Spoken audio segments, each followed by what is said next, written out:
Welcome to the show, Rochelle. Thank you. Nice to be here. Yeah, it's early for me and it's afternoon for you. Yeah. Coming all the way from London. Yes. Well, Just no, outside. outside of London. You're in the Hmm. UK. Okay. Yeah. What's your sober date?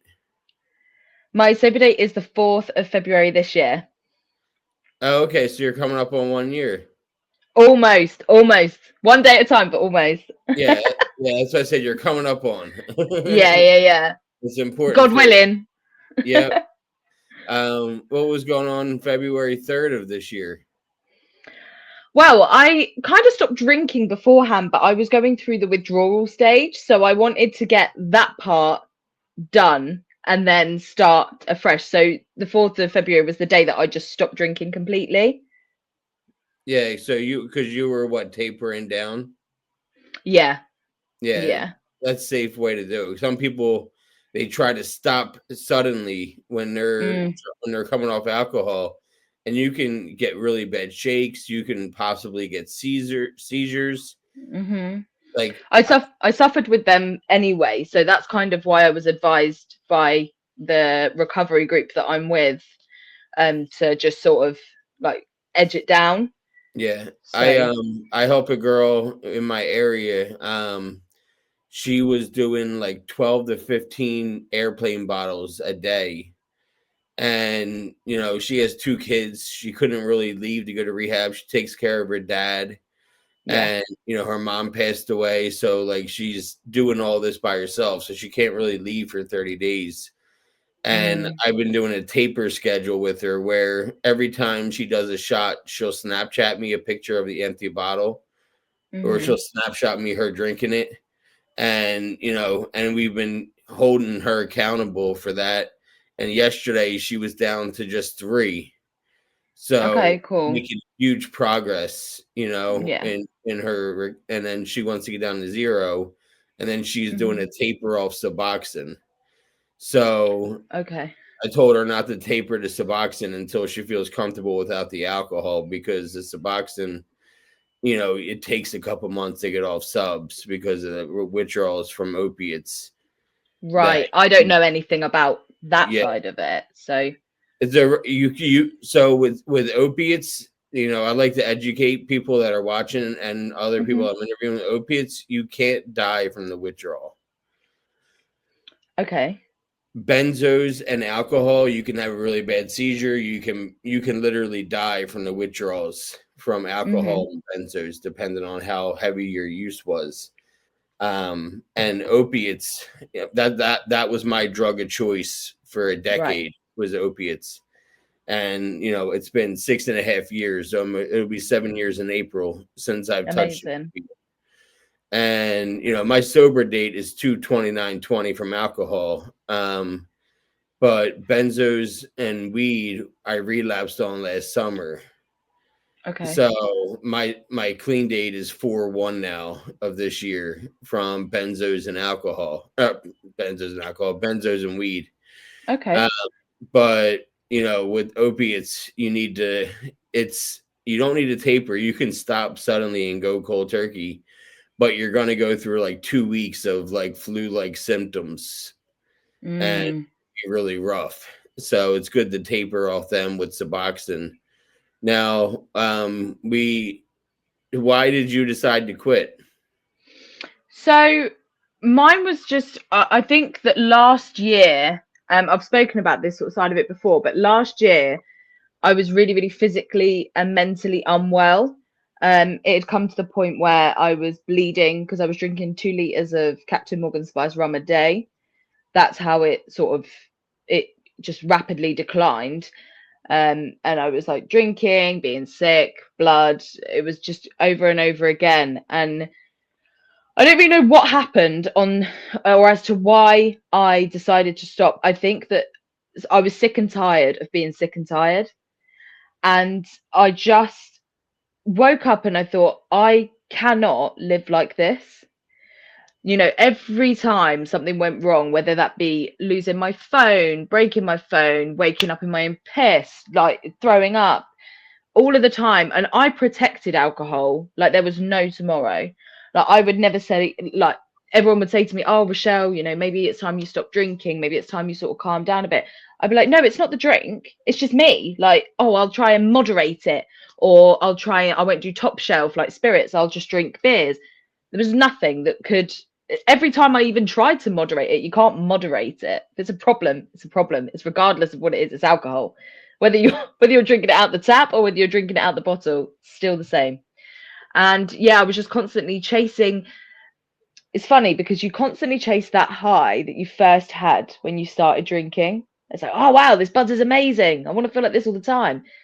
But the problem is, the reason why you're constantly chasing it, you slowly start to think, oh shit, like that's not coming back. So the more I drink, the more I've got to drink to get there. But that high is gone.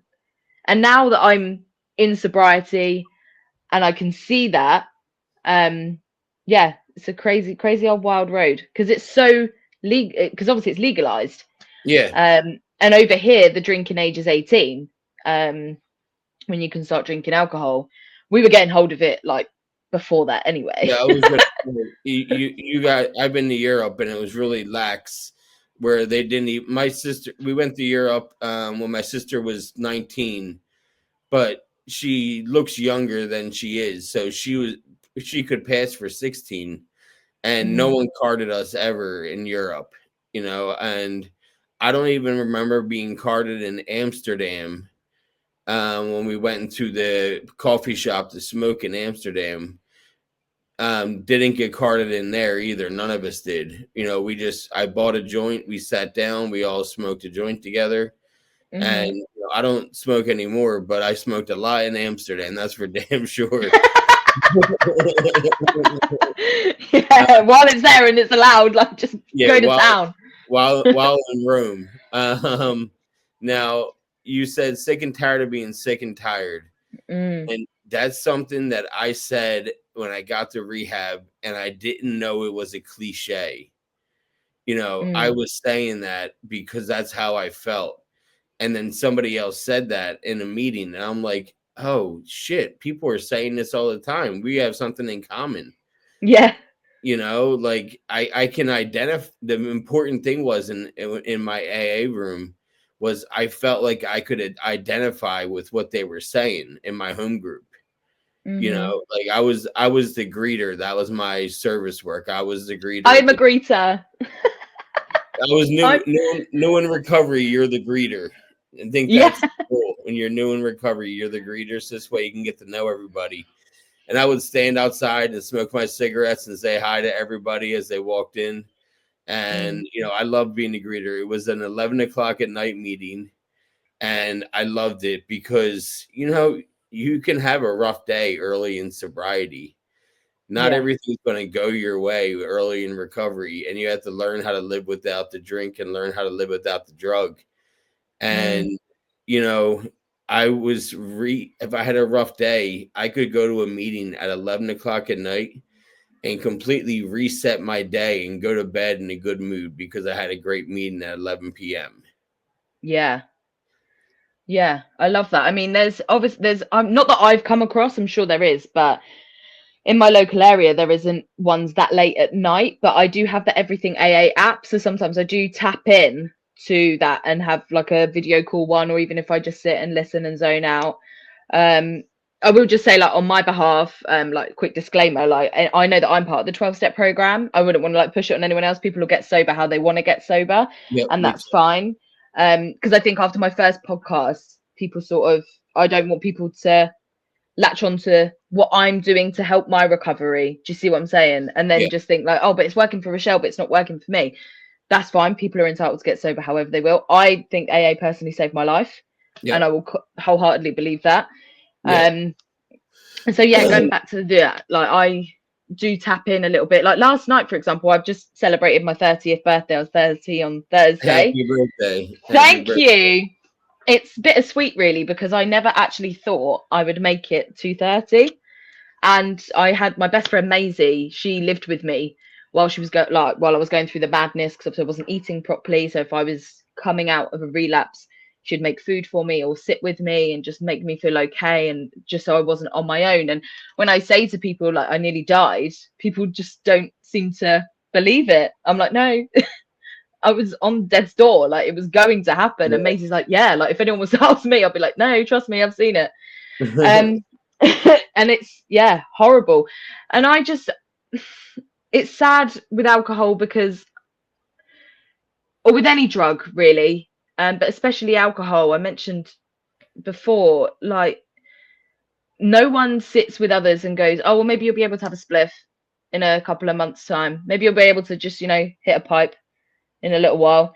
But with alcohol, it's very quick for people to say, oh, well, you never know what it might be like in a few months' time. You There's might be so many fine. there's so many ads for it these days. Hmm.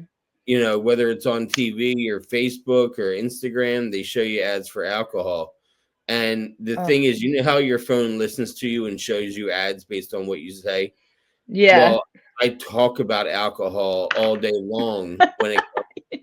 So I get all of these ads for alcohol all the time. And I have to click the three dots in the corner Mm, of an ad. I'll click on it and I can choose I don't like this ad. So I get less and less of the alcohol ads because I've been doing that step of removing them from my story, from my scroll, my doom scroll. yeah. I saw your Facebook story of you in London celebrating your 30th. I was so Yeah. jealous of the canal ride you were taking, and I love canals.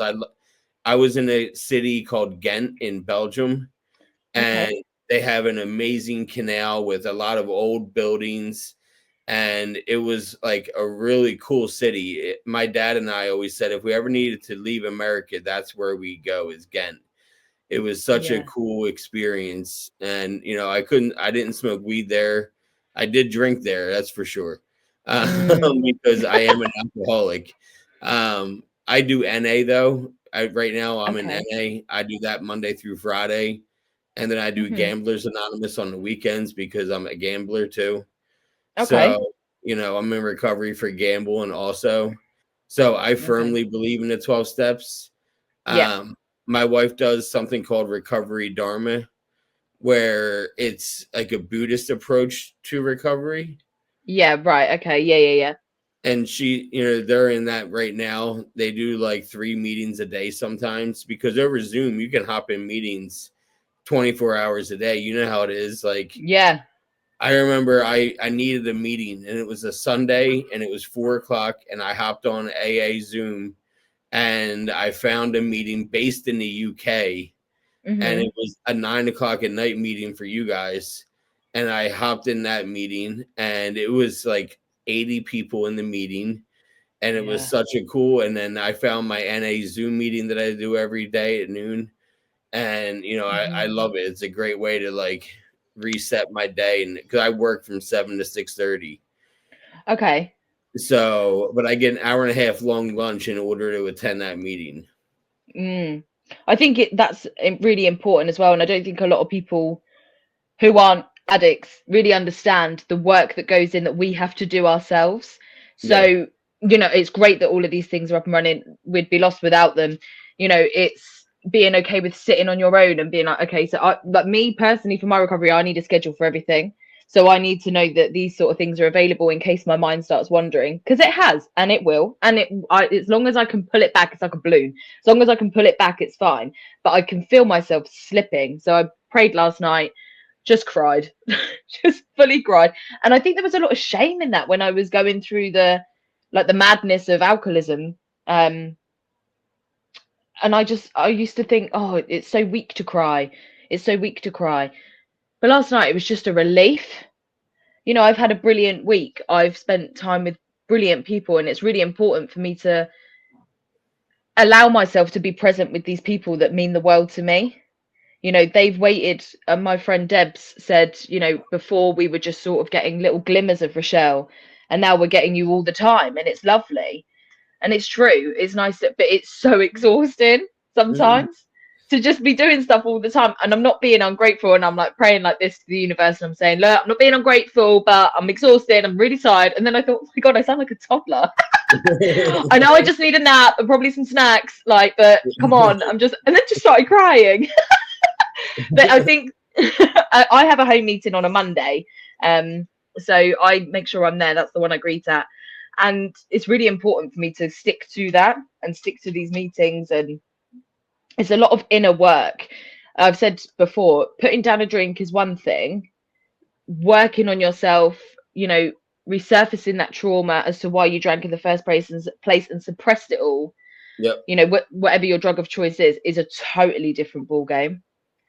You Yeah. know, the walking in a supermarket, not picking up a bottle of wine, hard in the beginning. Oh my God. I used to find myself just standing down the alcohol aisle, not buying anything. I'm just standing there.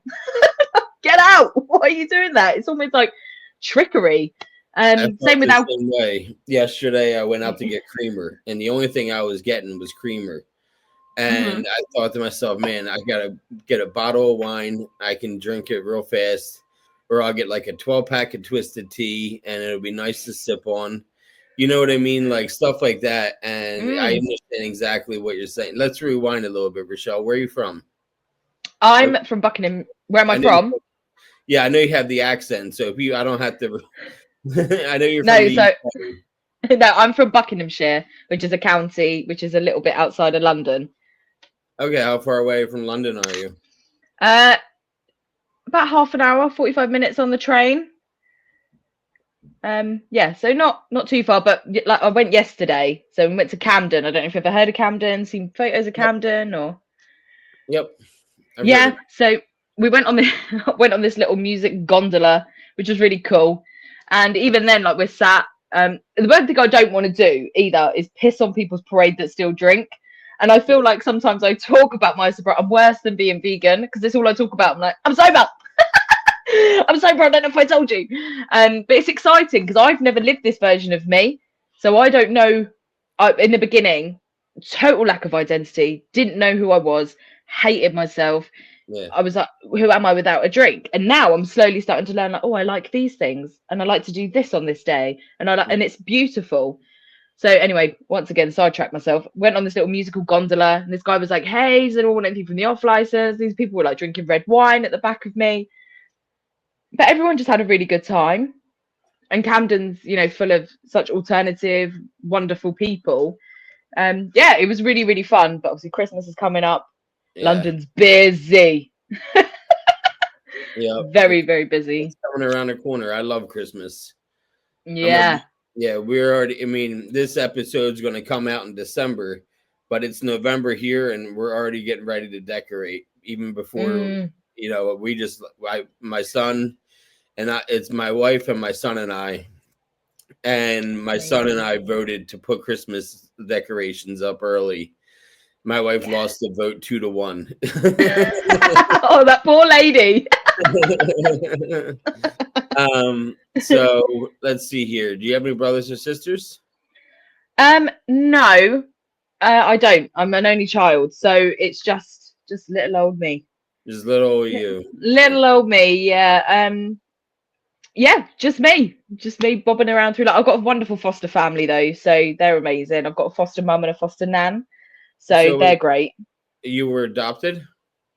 Fostered. What is that? What's the difference? So adoption is where you become theirs, but fosters, I believe, it's just sort of like you. Well, the way that it was with me, you're just sort of Okay. looked after. Yeah. Okay. A foster house where you lived with Hmm. other foster kids. Not other kids. They were family friends, and so I was living with my mum. And she very sadly passed away due to falling over. She had a brain hemorrhage, where a brain drowned in its own blood. So she died within like 3 days of being diagnosed, and that was alcohol related as well. How old So were the apple you? don't fall too How old far. were you when how old are you when that happened? 12. And and your mom drank a lot too. She like she was a binge drinker. So when her binges started, it took a long time for them to stop. But it's horrible because I remember my mum for the funny, wonderful woman that she was, and the caring, beautiful, smiley, happy woman. And then as soon as the drink started, that all went out the window. Yeah. So it's sad. And, you know, I know that alcohol has different effects on people. Sometimes it makes people angry, sometimes it makes people sad. My mum was just so sad all the time when she was drunk. she just didn't want to she didn't want to move. She didn't want to do anything, just drink, drink, drink in darkness. And I remember, if I'd walk home from school and the curtains would be drawn, I'm like, oh, she's in there, but she hasn't moved all day. And I was so young as well, so I couldn't help with anything. I mean, but then again, with all addiction, it has to come from you. You have to want it. And Yeah. people can influence you, people can try and help you, people can set you up with the right programs, rehabs, any sort of center, but that person has to want it, and I Yeah. get that now. What So happened? getting Yeah, that happened to me. I was in rehab, and I chose to go to rehab. You know what I mean? Like for myself. No one begged me to go. I went on my own, and it was like I was like 35 days in, maybe even 40 days in. And I was outside smoking a cigarette, and I was in sober living at the time, and my close friend, had just relapsed and was getting sent back to into detox, and she was crying while we were smoking a cigarette, and she's like, I don't understand, I need to do this so bad. And I said to her, that's the difference right there. I was like, you're saying you need to do this, that means you're needing to do it for your family, you're needing it to like keep the police away. I want to be here, so I want this, and you need this. And there's a difference between wanting it and needing it, and that's why it's working for me, and that's why it hasn't worked for you. You have to really Yeah, want. no, you're Um, right, you're was your so mom a right. And single mom? yeah, my dad was sort of in and out. I won't go into things with him, but it's just, yeah, he was a drinker as well, but my mum's side of it, it's just, I just feel for her. But getting sober myself helped me understand her and why.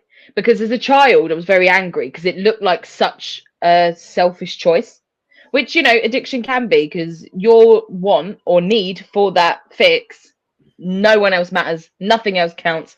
It's just you, and you'll, beg, borrow, steal, and piss off whoever you need to get that, Yep. regardless. So I get it now. Um, and I understand, and I can empathize with her, because I've said before on something similar to this, I never hated my mum. That's really important. I never ever hated my mum. She made me mad, but I loved her dearly, and I get it, And it's hard, especially when you go through the 12-step program and you're writing your amends and your resentments and stuff. And I think I'd love for her to be here for me to talk to her and be like, I get it, but she's not. And it's making peace with that as well, because I never really grieved for her. I just sort of went through my life and my childhood. My foster family raised me the best way possible. I'm not disputing that. But I never really had chance to grieve for her. And I would just I'd love to have that conversation. I just know that that's obviously never going to happen. But yeah, it's sad because I wish that she could know. When did you start drinking, Rochelle? Um, Good question. um, so 16, we'd sort of go to house parties and stuff, and someone would always be able to buy you alcohol. But it wasn't anything too severe at that point. It was like Lambrini, which is like really cheap shit wine. And I'd just drink it the fastest and be puking in someone's back garden. Pretty standard. Um, One of the mill usual stuff. Just drink it, yeah, and go home. yeah, drink, go home, party, fun times. And then when I turned 18, it got a bit more serious, and I was really caning the spirits, vodka, loved it. But I'd always be in like the local pub, just passed out on a bench, and people are like, "What the fuck is this?" I'm like, "I'm just really drunk." And in my 20s, I sort of had my own place, and I ran that to the ground, the absolute ground. Got evicted, had rent arrears, shit, like proper shit. Still wouldn't blame alcohol for it. Still wouldn't acknowledge that I was an alcoholic. But yeah, carried on drinking. Lived here, there, and everywhere. I lived with family. I messed that up. Luckily, I've made amends with them people now. But yeah, here, there, and everywhere. I was in hostels. I've been in house sort of shares. COVID, loved that, because I was living. I was living in a sort of a hotel as such. My rent was getting paid, and I could wake up at 6 o'clock in the morning, go to the supermarket, start queuing for the supermarket, get a bottle of gin, go home and get shit faced. So that was, for me, that was the life. I loved that life. Were you working during COVID? So I worked for Wagamama, which is a Japanese sort of restaurant chain, and we were furloughed. So we were getting like 80% of our wages or something. I think that's right. So yeah, 80 something percent of our wages a week. So it was just amazing. I wasn't paying any bills, no rent, no nothing. So I'd just be able to drink to my heart's content because I couldn't go in because obviously I'm working in a restaurant. So they didn't need me. Yeah. So Where yeah. were you living at the time? I was in one of these hostels. I was there because I was classified as homeless. But I acknowledge now the selfish individual that I was because I thought that the world owed me fucking everything, and I was like, well, I played the system, so I was such a victim. That's the thing about being an alcoholic, is you're such a victim and nothing is your fault. And I quite gladly was like, yeah, well, I don't have to pay for anything. And I was so blasé about everything, not realizing that, there's other people out there that might have needed my accommodation while I'm just at the supermarket getting Yeah. twatted. Like, there's so many other things and other, like, now that I'm sober, I can see things from a different point of view because alcohol would just cloud my judgment and be like, yeah, but I'm important and I'm more important than actually everyone else in the world revolves around Rochelle. So yeah, I didn't care. I didn't care that there were other people struggling. I cared about getting my fix and having somewhere to rest my head. That was it. Not about my family, friends, nothing. And you would go through a bottle of gin in a day.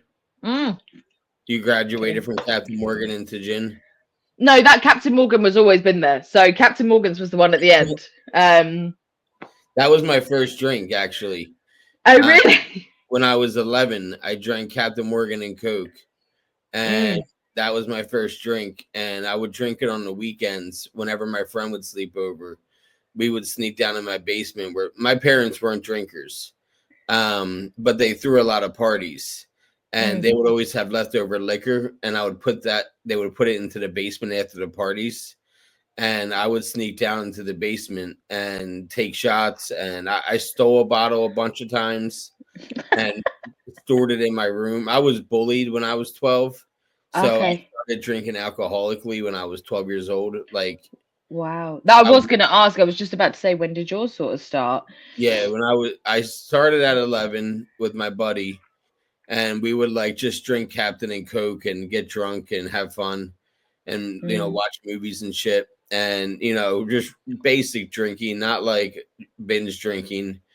And then I would still do that when I was 12. However, I would keep a bottle of liquor in my bedroom, and whenever I had a rough day at school, I would take shots, like just swig the bottle real quick, and do shots at night to kind of numb the pain of how I felt. mm, I was living in my attic. We had an attic that we turned into a bedroom. So right. my parents never came up to my room. So I could hide a bottle of liquor. And there was a walk-in closet and with a window. So I would go into the closet and I would put the towels down, and I would when I was 13, when I started smoking cigarettes, I would have the window all the way open, and I would blow all the smoke out the window Yeah, and yeah, yeah. smoke out my window and take shots where the bottle was hidden in my closet. So I was literally and figuratively a closet drinker when when I was 12, 13, 14, and by the time I was 15 is when I started partying. Mm, And I was still drinking at home alone, but I was partying on the weekends with friends, so like I drank hard for 10 years until I was 22. And then I yeah. discovered opiates, and I was like, I don't need alcohol anymore. I can just do this. This is amazing. And I Mm, was in my opiate addiction for 10 years into being 32. So, then I got clean from opiates, and then I got clean from alcohol too. and I went 13 months without a drink. And the problem was, um, I wasn't convinced that I was an alcoholic. And you know Mm. how in the rooms they always say an alcoholic has to finish every drop of a drink? Mm. We always say that. So when I relapsed with alcohol, I bought a 6 pack of Twisted Tea and I drank four and I poured the other two into the sink to prove that I didn't need them. Like I wasn't an alcoholic. But only an alcoholic would do some shit like that, you know? Yeah. You know? Isn't it funny how like our minds work? That's Yeah. what I find so fascinating is I'm like I would hide bottles around my room because I live in a house share. I've lived in a house share before. But I would hide stuff in my room and be like, I actually don't have a problem. As I'm stuffing wine in handbags, I don't have an issue. It's literally fine. And I'm like hiding bottles all around my room. And I can hear myself talking to myself like, I'm not an alcoholic. I'm not. I'm just keeping it there for emergencies. Rochelle, you've got 6 bottles of wine in your wardrobe. It's a problem. Yeah. Mad. Yeah, Madness. I know. It's crazy the stuff that we did, to keep going. And Mm, like you were saying, your drinking escalated in your 20s. yeah. And it's so cool that now, since you drank for an entire decade hard, now you Mm, can be 30 years old. You're, almost a year sober, God willing. yeah. And you get to go through your 30s on a new foot and have this new era of life because you spent your 20s drinking and now you can spend your 30s sober. And that's got to be an awesome feeling because I didn't do this until I was in my mid 30s, quit drinking. Mm. But you did it. Yeah. That's that's the important thing. You did it. I mean, I've had mixed views on my life. I'm very grateful to be sober. I'm grateful to wake up sober every day and have done for the past all these months. But part of me was like, oh, and I spoke to my sponsor about it, about the things I don't have, like because I'm ungrateful. So I was right writing this list, and I went, I don't have kids. I don't have my license because I didn't even bother learning to drive because driving was the cock block of drinking. So fuck that. Um, I was I was writing my list, and she went, "Why didn't you put yet? You don't have kids yet. You're not married yet. You haven't got your license yet." I was like, "Yeah, that's actually a really good way of thinking it." That's the thing. It's all about changing how you perceive things The and how your stinking mindset thinking. works. The stinking Mm, thinking. yeah, I like that. I like that. Yeah, that's what we say here. And, and you still have plenty of them. I didn't meet my wife until I was 34 years old, Mm, maybe 33. So, and my wife was 36 at the time and just gotten divorced. So we both were starting over. I was yeah, starting, I had one serious relationship in addiction. And she passed away via suicide. I'm so And sorry. yeah, we were together 2 years and 11 months, and she was my childhood best friend. And when she did that, I dove into the bottle. Like Yeah. I lived in another state at the time. I'm from New Jersey, right Okay. outside of Philadelphia, 5 minutes from Philly, and that's where my accent's from. And like I say stuff like water instead of water. Um, so I moved to North Carolina after she died, and I Mm, couldn't get pills down there, and that was the point. Like I'm gonna go 7 hours away where I can't get pills, and I need to get out of New Jersey. Colleen just died. I need to start over, and I fell headfirst into the bottle. I didn't know how to grieve. I never learned how to grieve properly. All I knew was to drink my pain away. So I was at the bar 6 nights a week. And if yeah. I wasn't at the bar, I was at home drinking, and and then I made connections and I found cocaine. And I started doing a lot of cocaine because alcohol and coke go together like milk and cookies. Yeah. Um, if you're doing cocaine, there's like a 90% chance you're also drinking. Oh yeah, I mean I've done the cocaine thing as well because I Yeah. thought, fuck, I can keep going. This is amazing. Yeah, no passing out for me, bro. I'm ready. But it creates something. I don't know if I'm pronouncing this right. It creates a chemical in your liver called cocaethylene or cocathine, something like that. It's like a mixture. It's like a chemical reaction together with alcohol and cocaine, and that's where your it's so toxic for your blood. It messes with your mind completely, because I'd love to. I remember doing cocaine for the first time when I was 18, and I was, drinking was always definitely my main thing, 100%. But if there was like people there that could afford coke, or, and when I was a little bit flush, I was like, yeah, I'm getting it. Um, oh, horrible. And I remember just tripping out on it so bad once, because I thought I went to this guy normally, and I thought it was the same thing, and I'd pick up like it was at this point it's like every 2 hours. I'm like, yeah, give me more, give me more, give me more, and I don't know what he gave me, but I sniffed it, and I was like, I'm gonna die. I actually thought I was gonna die. So it was like some sort of overdose thing, and I walked from one end of town to the other to get home. Um, that was a really scary experience. I'm laughing about it now because it's just an uncomfortable time. But that was horrendous. I thought, this is it. This is how it ends. It's going to wipe me out. I hate myself. The paranoia, the curtain twitching, all of that shit that comes with cocaine. Oh my God. I'm grateful. I have to think like that when every time I'm like, I don't have this in my life. I'm like, yeah, but you're not twitching your blinds, Rochelle. So you're Yeah. all right. You can figure it out. Yeah, no, I had that like come to Jesus moment when it came to Xanax. Um, Oh shit. you know how Xanax, did you ever do Xanax? Never did Xanax. Okay, well Xanax most likely makes you black out if you're abusing it. Almost Right. like almost like you can black out from drinking and not remember shit. Yeah. Well, Xanax you can black out. And I the last 2 years of my addiction looked like me driving an hour and a half to 2 hours each way to New Jersey to get pills, and then drive an hour and a half to 2 hours back.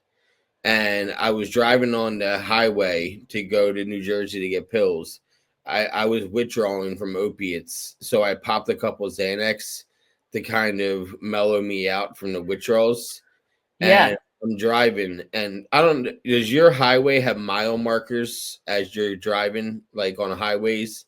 Yeah. Like, Yeah. Yeah. Yeah. Yeah. okay, cool. Okay, so you understand. There's mile markers, and I always knew I would read the mile markers to see like where I'm at and how close I am to my exit.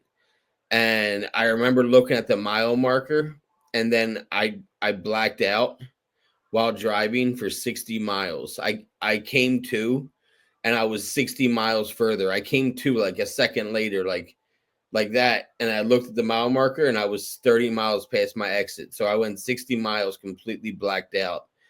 And this is Pennsylvania Turnpike. There's a lot of weaving you have to do. And I woke up Oh my and I was God. going 90 miles an hour, and I did 60 miles completely, like 45 minutes of my drive probably completely blacked out. And I didn't touch Xanax again until, well, I didn't touch Xanax. I still haven't touched Xanax. But I did Valium and Ativan when my dad died, and I didn't know how to grieve. So I convinced my psychiatrist to give me Ativan, and then I abused that. Then I convinced him to give me Valium. Then I abused that. It took my wife saying to me, you're missing a lot of pills. You're not sober anymore. And like it hit me like a ton of bricks. Like, I'm not sober. Holy shit, I'm not sober. I got to start Mm, over again. So I took a month off of work, and my job is good. Like, we have FMLA, family medical leave, where you can take off and they can't fire you. okay, So cool. I took off a month for mental health, Yeah. and I started attending AA again. And I was going every day at noon. I did 30 and 30. I did 60 and 60 before I switched to NA. Yeah, Um, that's insane. I really take my hat off to you for people that can do that. That is impressive.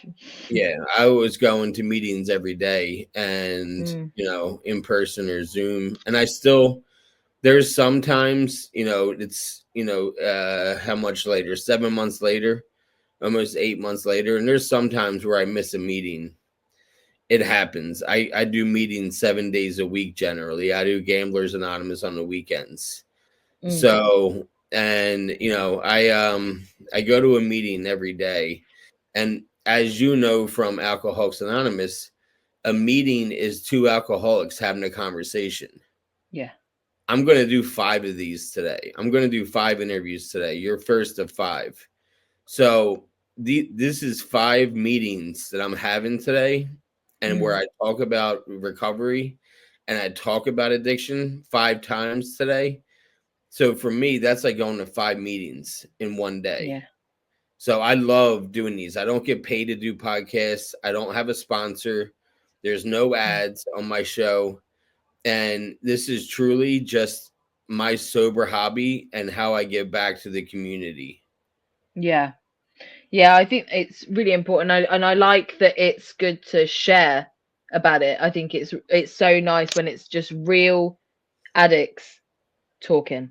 I Speaking, think yeah. I Speaking of think the it's UK, mhm. speaking, and I was like 3 months into this.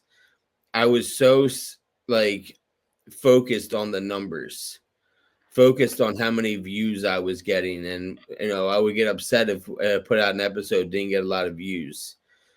And my first girl from the UK did my show, and I got a message at like 1 o'clock in the morning, 6 a.m. in UK, and this random person that didn't even follow me, I didn't even follow her. Actually, she had just followed me, and she sent me a message saying, "Hey, I just wanted to let you know I watched 80 of your episodes today, and I'm going to detox tomorrow, and thank you." Yeah, amazing. And ever since then, I haven't focused on the numbers. I've just tried to reach one person each episode. Yeah. I think that's really important as well. And like I said in my disclaimer earlier about I don't want to like enforce AA or anyone. I don't want to push everything. What works for us works for us. It's nice that we can relate on the same 12-step program. But yeah, I'm the same. I've sat being public about my journey has helped me hold hands of others in their first meeting, which is what it is. And with the internet as well, I know that there's a lot of people that get paid for certain, depending on how many followers. I'm not big on TikTok. I was about to say I was, but I'm not. I've got like 900 followers, but like I know that there are people that are big on TikTok was where I was going. Um, and for sobriety and stuff, which is great. However, I think, is it to sort of fill their ego sometimes, or is it because they're genuinely looking to help others? Whereas I was always sort of told, and my sponsor's big on this as well, is sobriety is a gift to be passed on. And I think that's really important as well. I don't know if you agree with that sort of Yep. thing or. Definitely. And send me Mm. your TikTok page. I got like 2,200 followers. I'll follow you, and you can follow me. I Great. post I post clips from episodes as my Okay. TikToks. So like I'll take a snippet of what we talk about, like a Hmm. minute long snippet, and I'll post it on TikTok to like bring people into my episodes. Okay, So cool. yeah, I use TikTok all the time for promoting my show. That's how I promote my show, is using Yeah, TikTok and YouTube Shorts and Reels on Instagram. You I know, think it's important. I think social media is brilliant, and it reaches people far and wide, and I'm happy about that. However, there are people that make. I'm not saying you. I'm not saying anyone in yeah, particular.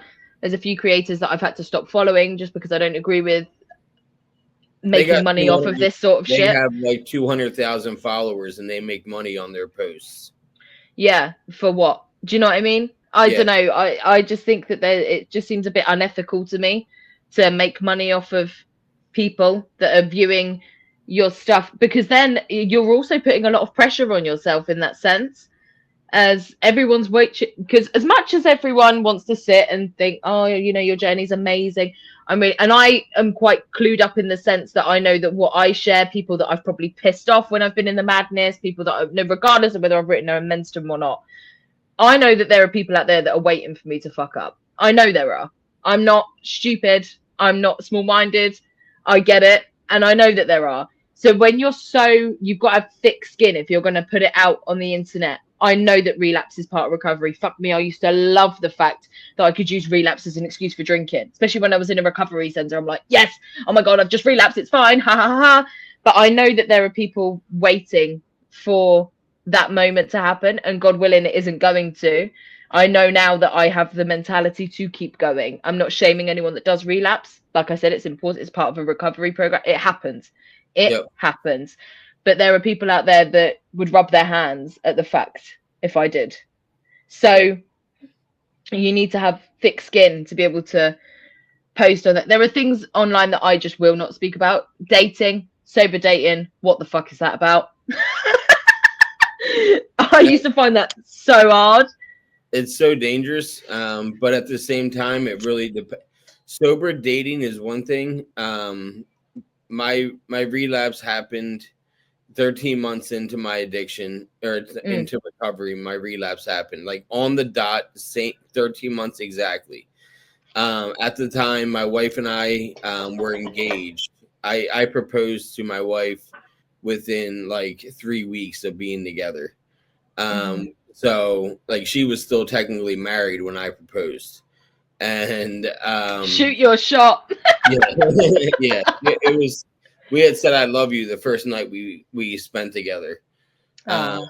so we had been talking for like 4 days. We met on a dating app like Tinder, Mm, and we talked for like 4 days straight, and then we hung out and both said "love you" at the same time. And so we didn't rush into things. We didn't get married for another year and a half because she had to go through her divorce. But I relapsed by myself, not with her. But she was an alcoholic too, and we would drink together. mm, And we both quit drinking on the same day. Leap day in 2020, and yeah.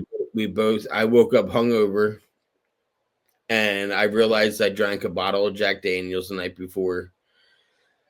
And I said Mm, to her, "We either need to quit forever, or I need to drink right now, like right now."